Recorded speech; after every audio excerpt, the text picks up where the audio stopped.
Good morning. Good morning. How are you? We are going to start with the parallel sessions, and the first one is going to be about ecology in islands. And we have a distinguished plenary speaker who is going to talk about ecology in the island and many other issues about the environment. He is Professor Antonio Fernández. He is professor in Veterinaria in the University of Las Palmas de Gran Canaria.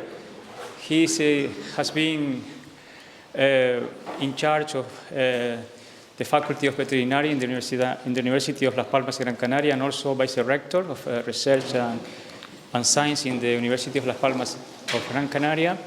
He's also the Director of the Institute for Animal Wealth in the University of Las Palmas de Gran Canaria, and he has been working in the University of Cornell in the United States and the University of Hanover in Germany. Also in his field, he's a distinguished scholar and important scientist. He's one of the most important scientists in the Canary Islands and in Spain, and worldwide recognized in the field of veterinary and human. Too much. That's just Okay. So we are very glad to have him here, and it's a great honor. And he's going to speak about specific issues of the ecology and the interaction between humans and animals and ecological systems, and how these interactions have stresses and should be managed in a sound way. So thank you very much, Antonio, and the floor is yours. Thank you. Thank you.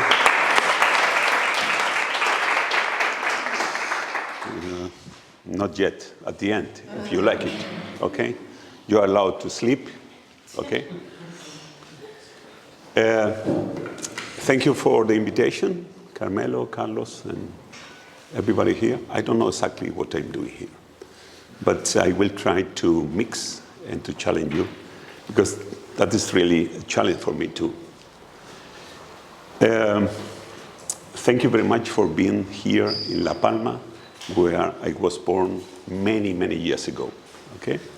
My family is still here, and what Carmelo said, that was part of my story and my history. That is, I did my degree in southern Spain, Cordoba, my postdoc in Germany, especially in Germany, and I did some part of my postdoc in Cornell University. So that is a good experience, just especially to get a good method, especially in Germany, and to divide by 2 in the USA and divide by 3 in Spain. So we have a mix. So I copied this from the wage page, and this is a very difficult word for me. Sustainability, that's right? Sustainability? Sostenibilidad, okay? So global, that is clear for me.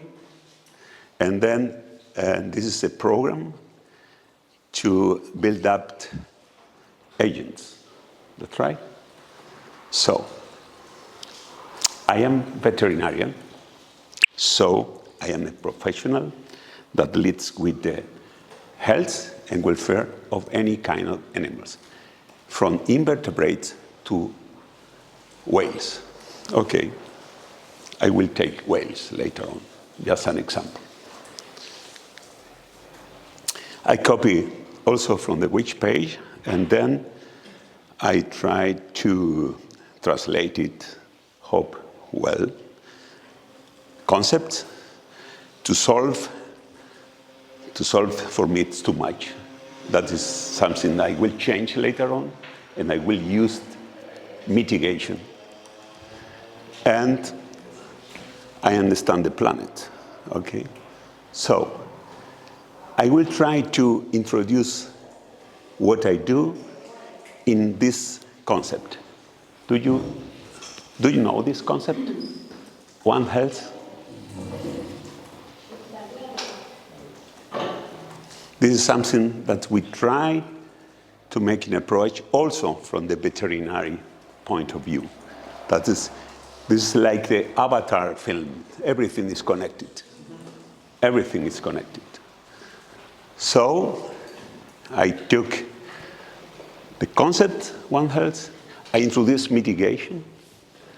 For me, it is difficult to understand that solve all the problems, especially caused by human beings or humans. I don't know the difference between human and human beings. Maybe some of you can explain me later. And social, economic, environmental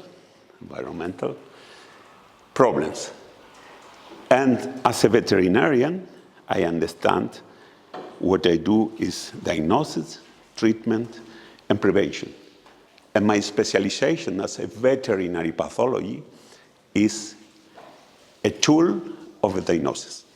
So we try to go deeply. So my question here is for you, could veterinary pathologists be useful for global sustainability agents? What can we do for this global sustainability? Okay, so at the end, maybe feel free to answer, okay? And I think we have to put our profession in the 21st century. It will be the century of the animal welfare. Animal welfare will be one of the key issues. And for sure you know that already. And you realize that, yeah? So I am a veterinary pathologist. And veterinary pathology is a diagnostic tool. In this case, I am going to use cetaceans as a bioindicator animal. Cetaceans, whales, dolphins, and porpoises. So, where we are. When I go to give any kind of lectures, invited like today, in many places I have to present, especially to paint out where the islands are. That is something to keep in mind. So here we have the Canary Islands, where we are. Here, and in another smaller island, La Palma. The university, our university is in this island, very close to Africa. That is also to keep in mind. And this is the veterinary school. The veterinary school in Gran Canaria was built up in '68, even though I was one of the persons, I was at that time in Germany, and when I was requested to come to the Canary Islands, remember I was born in the Canary Islands, and they asked me to build up a veterinary school. I said, I have more than 100 reasons to say there is no reason to build up a veterinary school in the Canary Islands, because there is not livestock anymore, there is almost nothing, right? But they said, no, the aim is to build up a university, a differentiated university, and we have another one in Tenerife. We want to build up a university in Gran Canaria, and we need to set up studies that they are not in the other university. That is basically political reasons to build up a university. So, the vet school, the title was set up, and we had to start building these infrastructures. Obviously, we are in the European Union, and we must be certified. Otherwise, the students or the professionals coming out from this vet school are not allowed to work in the European Union. So we had to be certified. At the same time, we are certifying 09. Remember, from 86 to 09 to re-certify in 21. At the same time, we add a research institute of animal health. And I am convinced you are going to understand me why we put in our studies some part of marine animals. We didn't have livestock, but most likely, and I know some vet schools all around the world, this is the closest vet school to the sea. When I arrived in '92, and even though I promised my wife I'm not going to go into the university politics, 2 weeks later I was the dean of the vet school. So I proposed my teachers why we don't put in our vet studies marine animals. And you know, many of the veterinarians said marine animals are not an issue of veterinarians. That's crazy, even though the concept is health and welfare of any kind of animals, from invertebrate to marine animals. So even though they were against, I was a dictator and said, no, I'm here to try to certify the vet school, so we need to put what makes the difference with other vet schools in all Europe. 90% of the vet schools in Europe are inside of the countries, because there where the livestock animals are. So we put 90% of the competence, the conquest, out of our competence, our competition. So when the people, when the board came to the Canaries, they said, you don't have too many horses for practice. Yes, but we have a very low number of students. That means even though we have low number of horses divided by a low number of students, the rate is higher than in other vet schools. So that was this point was covered. But at the same time, I said, do you have marine animals in your vet schools? No. So we are in Europe. What means Europe? Europe means a network.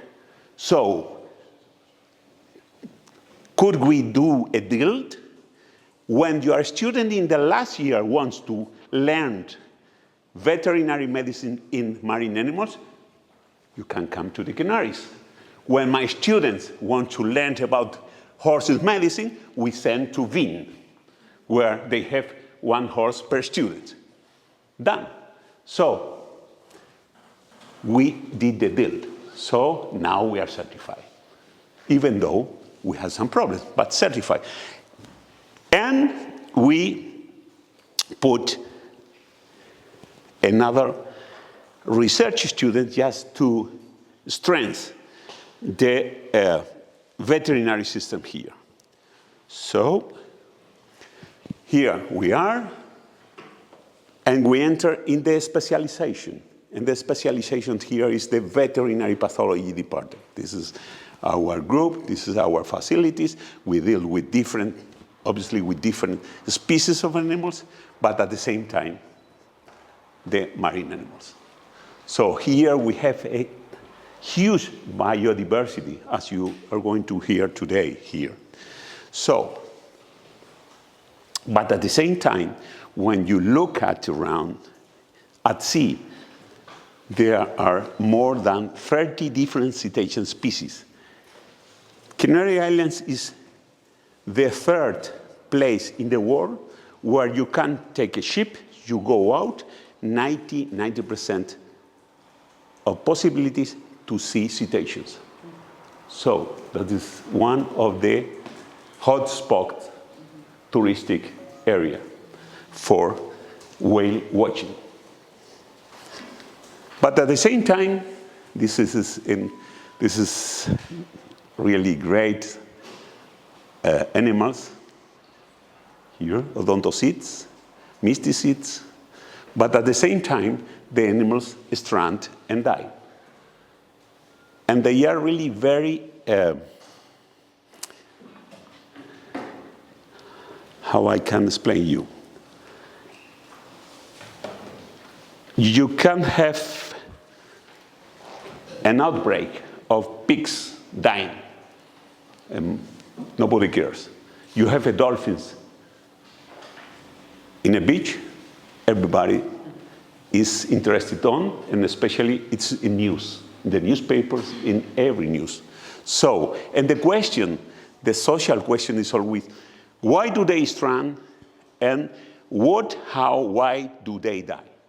So, and this is a question that we have to answer. With this vet school that some people thought that there has no anything, yeah, to do with these animals. And how you can answer this question? Basically with a crystal ball. That is good for reporters without any kind of responsibility. And this is something to keep in mind. Or you can answer this with science and technology. And that is the reason because we have universities and we have also a vet school. So this is a question, this is a diagnostic question. This is something to answer why do they die? If we can answer how and why too, but who is not a question for scientists or technologists. It's a question for the police and the judges. Keep that also in mind. That is because if you have to sign a report, yeah, you have to be responsible for that. So be careful to write a report in which you can sign a person. That is who never do that. That is something that I try to convince my students to keep in mind, especially in the 21st century, animal welfare. So this is a scientific question, and that is something we put in papers and we put in PhD studies. So that is, we really look for causes of death, either anthropic causes of death or natural causes of death. And that is, now we open the questions, okay? And also, we approach these questions in a multidisciplinary way. We are not alone. We have to approach, this is our area.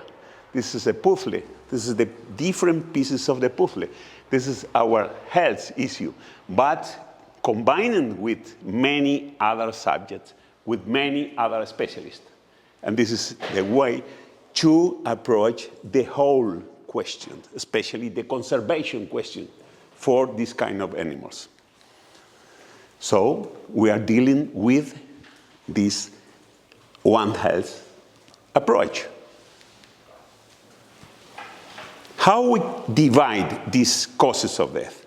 We divide this mainly in human-related mortality. That is now to go into this very sensitive issue. Everywhere in the world, contaminants, fisheries, ship strikes, and also military activities. And I'm going to show you some papers just only to mention that is contamination, organic contamination, as we use the cetaceans as a bioindicator of the health of the sea, the health of the ocean. Have a look to that, especially that is very, very important now, the plastic issue. This is a dolphin died to obstruction because of plastic. There is plastic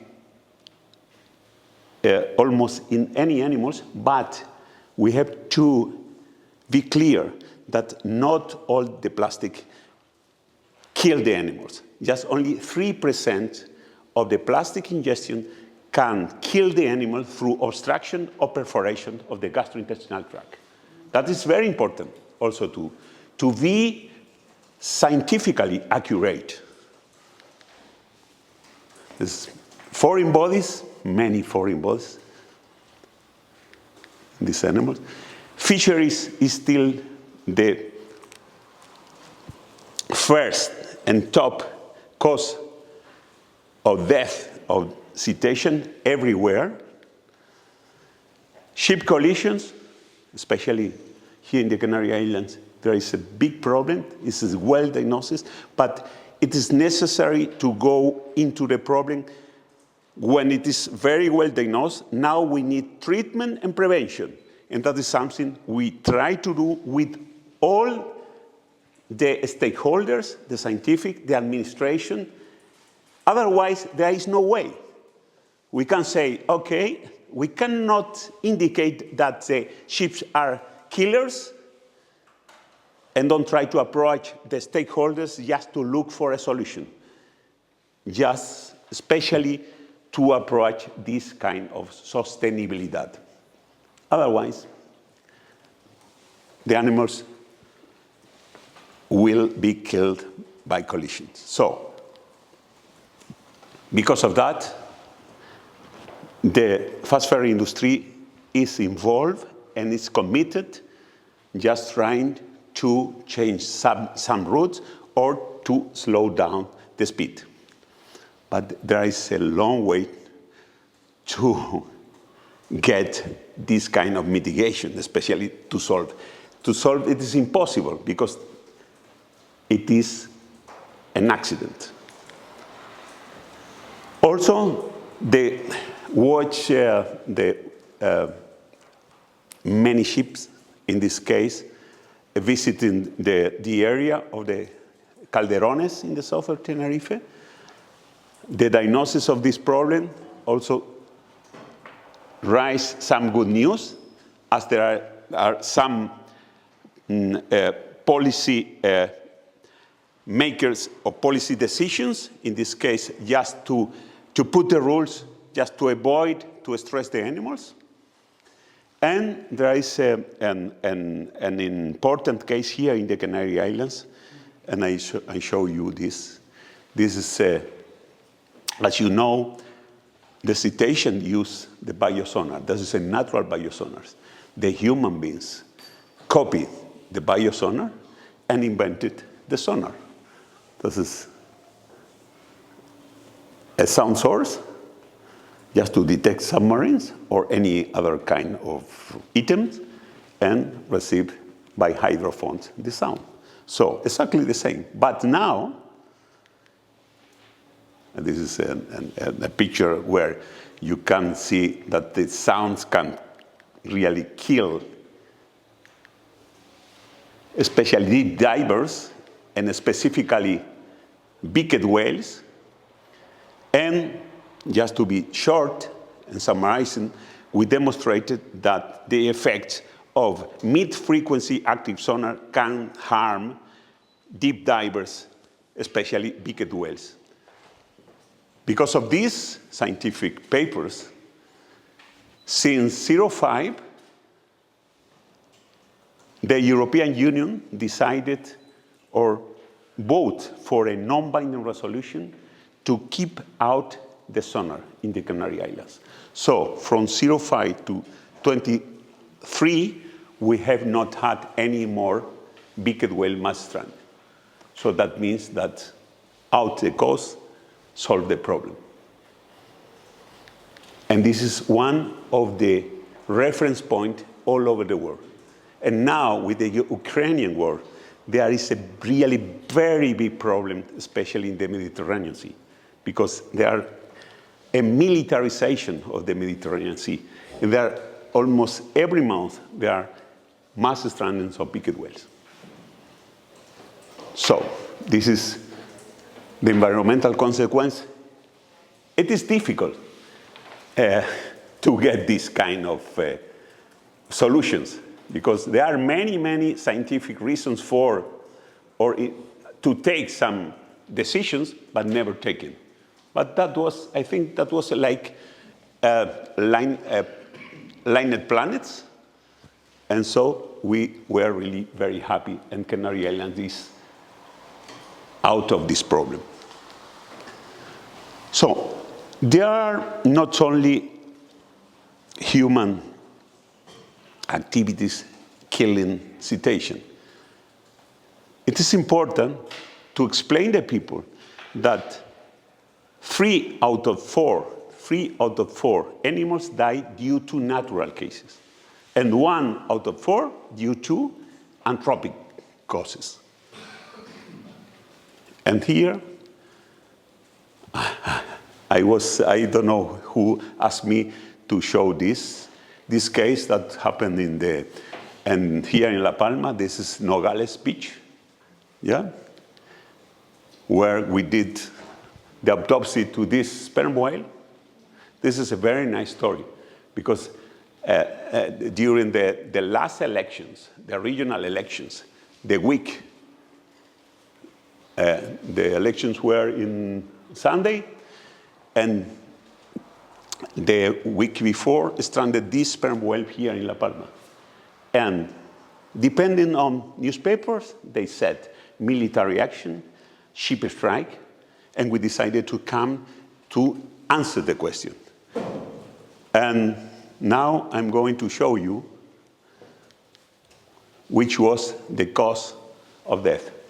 This is 9 kilos gray amber stone, yeah, that can be cost €500,000. The stone obstructed the intestinal tract and developed a systemic general infection and killed the animals.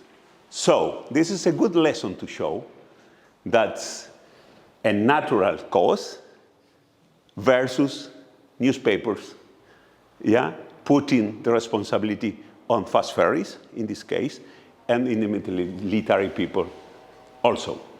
So even though we have a problem with the ship strikes, we have a problem not anymore with sound, not anymore with the sonar. So, but this is a very nice case, and we really enjoy very much to have this stone now, just to donor. The stone will be given to La Palma Island. So another point I wanted to bring here is the climate or global change. Are you believers of that or not? I'm going to show something that to think more about. Using dolphins, because you can talk about, okay, increasing temperature, increasing many things, that is real, but which are the effects on dolphins? And we have an example here in the Canary Islands.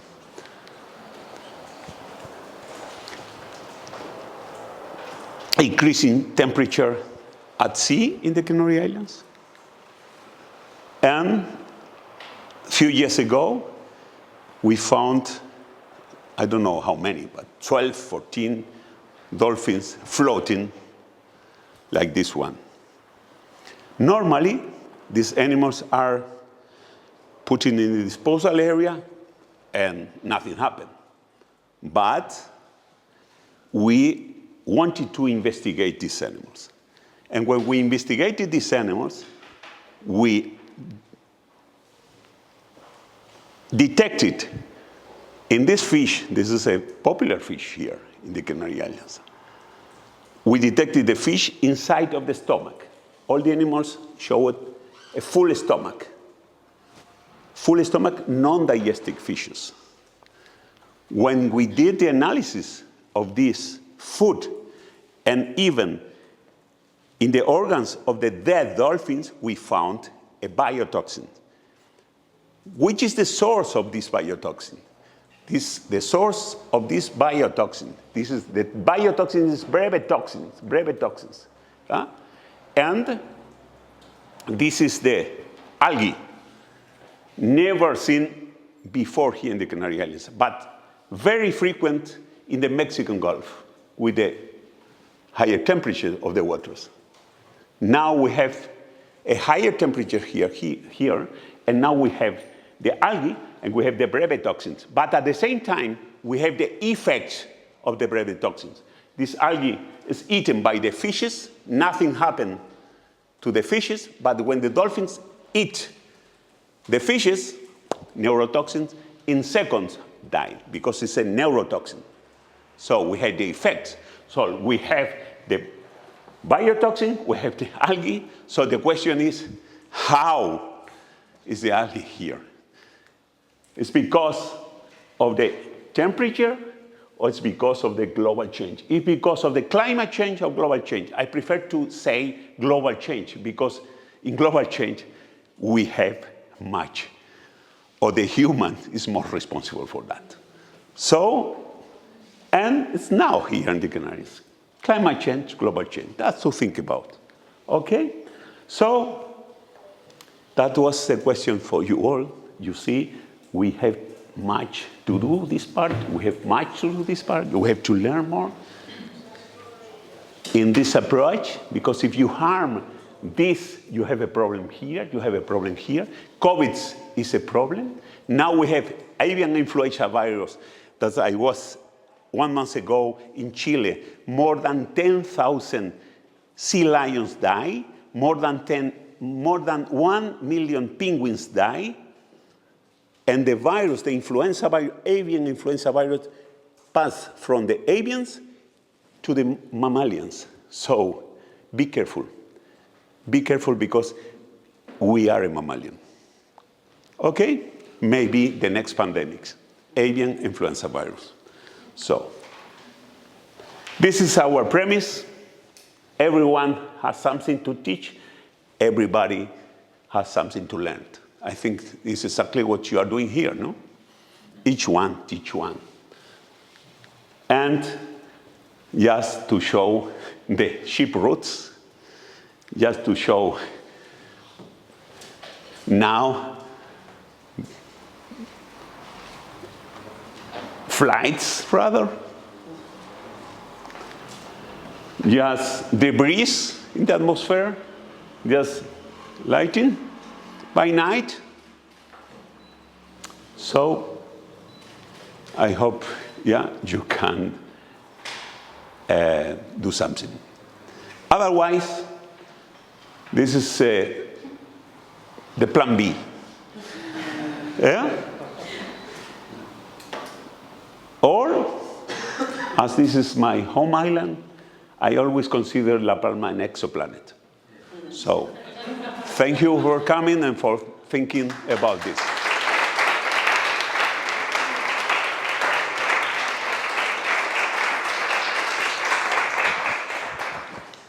Hope you understand anything, or you understood anything much better. Okay. Yeah, thank you very much. It was pretty inspiring. I was thinking about also the effect of maybe the hormones. Sorry. Oh, hello. Yeah. I was thinking about the effect of the hormones, or the antibiotics, or any kind of pharmaceutical things we take, and how it's affecting the fisheries, or maybe the marine animals. Just from our experience and from our results, we have detected antibiotics in these animals. We have even detected synthetic hormones in these animals. Yeah. So, as you can imagine, this is a real problem. Yes. Because at the same time, we have detected bacteria, antibiotic-resistant bacteria, in these animals. That is not incredible. Yeah? The massive use of antibiotic everywhere, humans and animals, and now we have antibiotic-resistant bacteria. And at the same time, we had the contamination, especially the disruption of the endocrine system. It's a problem, because you have a disruption on the reproduction. It is published in Science that the killer whale can be extinct in 50 years because of this problem, because the level of reproduction is coming down and down and down and down. Especially because of the PCBs, the contamination. So, and this is just an example.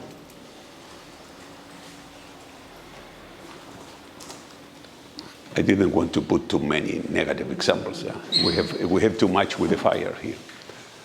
Thank you. Hello, thank you for the great presentation. I'd like to applaud you for your efforts in diagnosing the cause of the stranding and actually using that to stop the causes of it. I just want to know how you were involved or how you used science to influence the policy to stop the naval exercises, which I assume is very important for the national security. And yeah, how did you do that? Yeah, that is, I think, I said that is,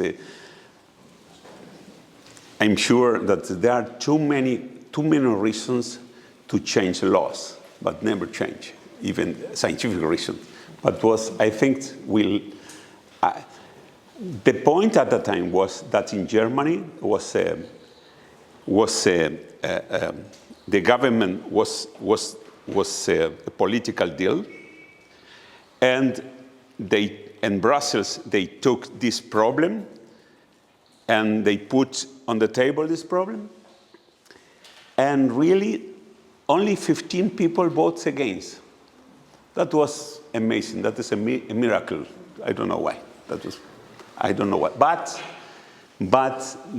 that is what I say. That is to line up planets.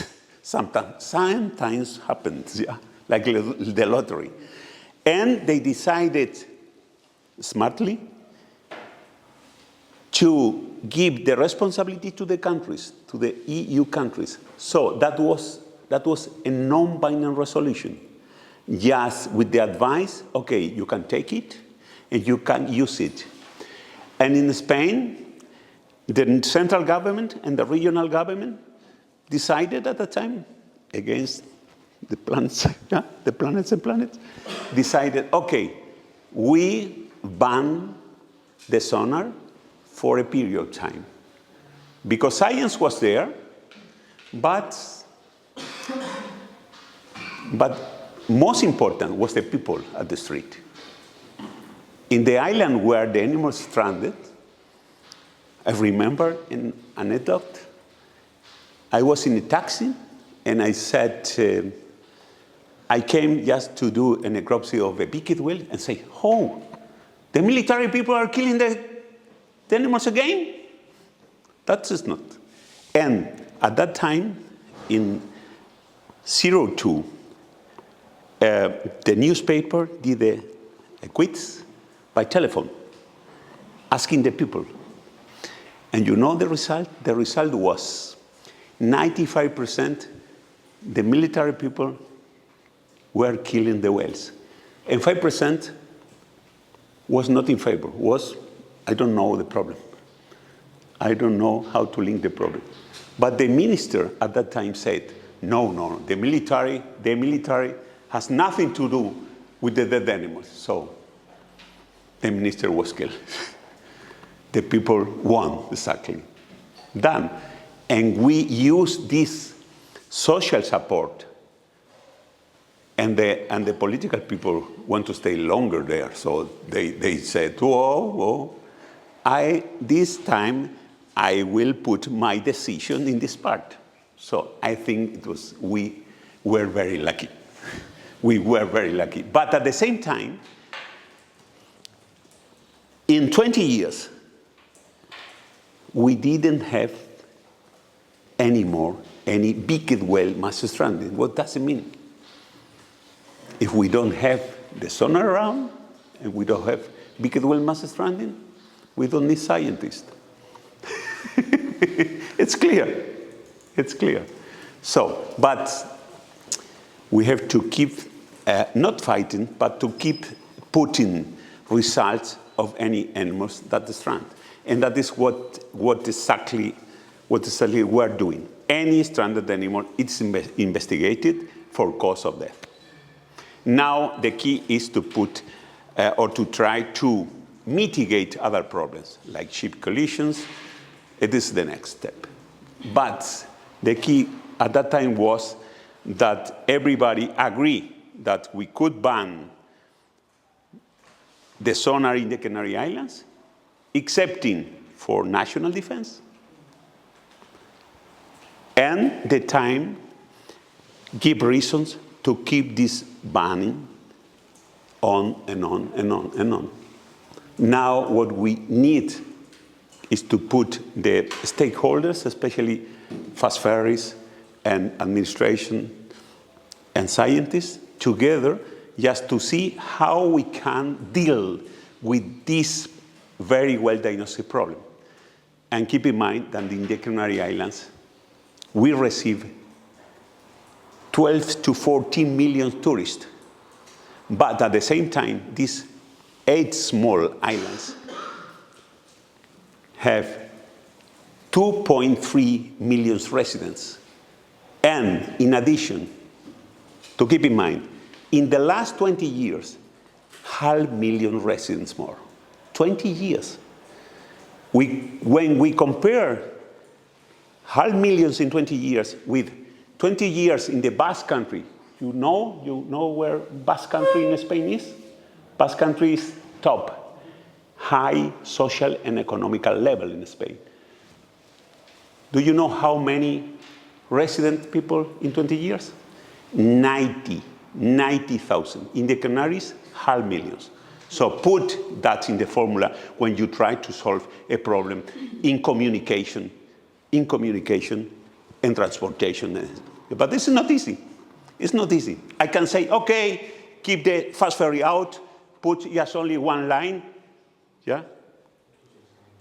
2 days ago, when the fire started, yeah? Everybody, no one said, no, keep the fast ferry out of this line.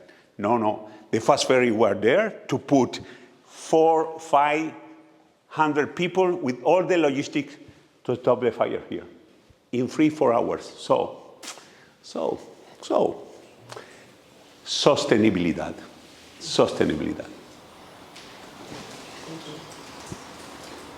I'm not sure if we have time for another question.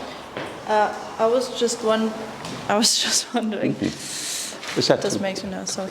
Thank you for a great presentation again. Could you say, or like in your opinion, what are the main challenges, maybe more focused on La Palma, that impacts the marine environment? Like, for example, from agriculture or something, what do you think is the main impact that La Palma has on the marine environment? And how do you think that could be solved? Solved? Well, just ideas maybe. Yeah, I changed the solve for mitigation just from the beginning on, yeah, you saw? Maybe at the end of today, maybe you have a better idea. Because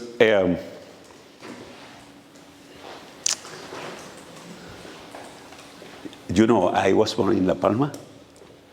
I am involved in La Palma Island Biosphere. I am the scientific committee president of La Palma Biosphere. And I used to say, I prefer the people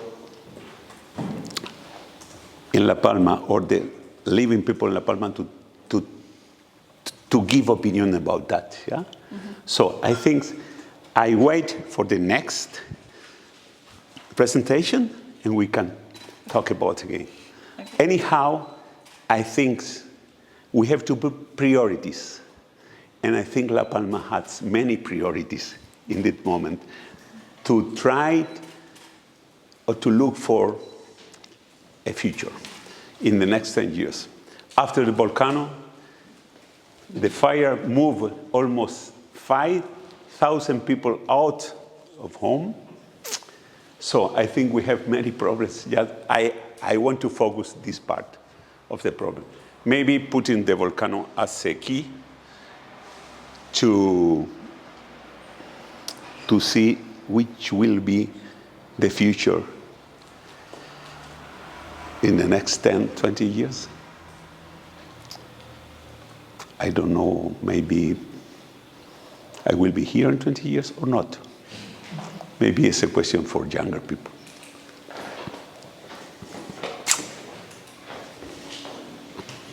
You had said in the very beginning that you tried to develop, tell me if I understood correctly. Yeah. You said in the beginning that you tried to develop like a university-level education program, but there was political barriers to that. Was that correct? No. Oh, can you explain that a bit? You said that is, we had a university here in Tenerife, and in the 80s, the other province wanted to have a whole and full university. So the problem was that there was a big discussion if we needed only one university for Canary Islands or two. After 85 to now, that is mean 40 years. After 40 years, there are around 20,000 students in the old university, in the first one, and 20,000 students in the second one. So, for many people, the question is answered. We needed two. That was your I guess I misunderstood. There is not any problem with that. Yeah. I guess then building, could you see benefit of expanding that further, or is it okay now? This is a question also for the smaller islands, because the smaller island, like La Palma, they think they need a more higher education in situ. And this is something that I could agree to. Even though physically, or you have to put the logistic of the infrastructures or whatever, just for the people living here to grow professionally and to keep education, a continuing education, just to keep the people inside. Otherwise, this is an island that here that there are many palmeros here just to talk about, because I am one of the examples that when we left La Palma with 18 years, and we left maybe 300, 400, maybe just only 5 or 10 are working here in La Palma. The rest are all around the world. Yeah. Excuse me. We don't have time. Thank you very much, Antonio, for this inspiring talk. Very much in line with what we are pursuing in La Palma or in this project. And we have many things to discuss with him, very excellent ideas, but we have to stop now and move to different working groups, right? And I guess he's going to stay with us all the time for this session, and you can interact with him every time you want and ask him whatever, and he will give his feedback. Now, Carlos. Carmelo. Sí. Yes. Yeah, I just want to make one comment. I think that the whole concept of sustainability and the stuff that we're working on requires unusual connections that were usually. So I think this is so fantastic that you made the connection to the marine life. I mean, nobody would think about this kind of a school. They think immediately about a cow or a horse or whatever. And it's this kind of synergies and connections that have to be made in so many other firms. And keep that in mind as you look at different aspects, how new connections can be made that will enhance that vision for the future. But that step alone, I thought, was really amazing. So congratulations. There are more water than earth here. Yeah. Thank you.